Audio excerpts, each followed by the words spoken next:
Obviously, flooding's become a big concern, especially across the Roanoke Valley area. What they didn't need was another big thunderstorm producing torrential downpours over an urban area.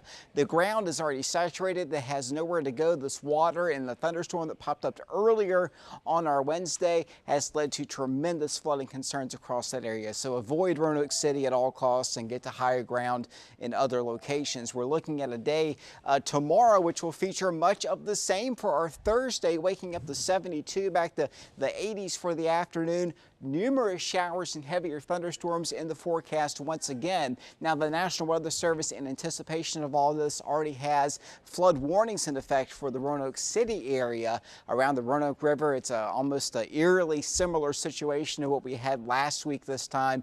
There are also flash flood watches in effect for the mountainous areas. They may be expanded to the east with time. We'll have to wait on that. Temperatures today have been cooled by the rain, but in the 80s where it hasn't rained, and you can see the spotty nature of those storms organizing into more heavy activity as the day went on today. Right around 3 or 4 o'clock, things really started to get going, and unfortunately right where we don't need it, over those hilly terrains in some of the mountainous areas. And of course, the Roanoke area is essentially a bowl that just sits there, and that rain just runs right down into those city streets, and you get flooding on the order of several feet in some areas in Roanoke City. Now, the same can be said across locations, low spots across the hill country of Franklin County and the Henry County, Lynchburg as well. So we'll have to watch the heavy rain and flash flooding potential even into Thursday. If there's any good news in this, is that if you look up to the north, there's a bit of a break in the action, and that will get here Friday, we think, going into the weekend. But we still have to get through tonight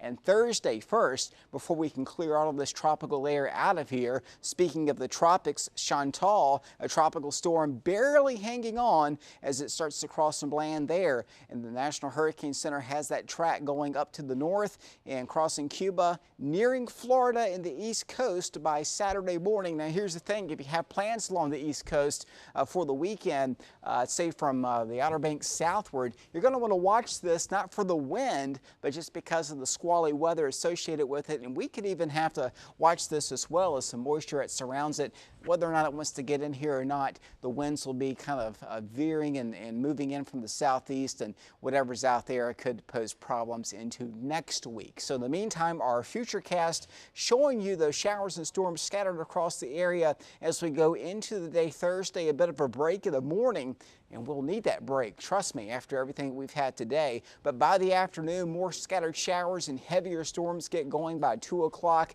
You see more activity across eastern Virginia. And as far as accumulated rainfall, well, the models have a hard time with this. I don't want you to pay attention to the actual numbers, but just pay attention to the fact that there are some brighter colors out there. That's indicative of the tropical air mass that's in place and the ability, look at that, for these storms to tap into some very heavy rainfall. So overnight tonight, lows at lower 70s. Those showers and storms will continue out there. Localized flooding problems already reported. More could be on the way under partly to mostly cloudy skies, patchy dense fog after midnight. For the day tomorrow, your Thursday looking mostly cloudy. Heavier thunderstorms appear likely. High temperatures low to mid 80s. Same can be said for Franklin County and the Martinsville and Danville with highs between 85 and 87. South Boston much the same. Watch out for those heavier downpours. It's the rainfall rates causing the problem too. It's raining at 1 to 2 inches an hour. Same story, Roanoke Valley into the Allegheny Highlands. Again, Thursday's the last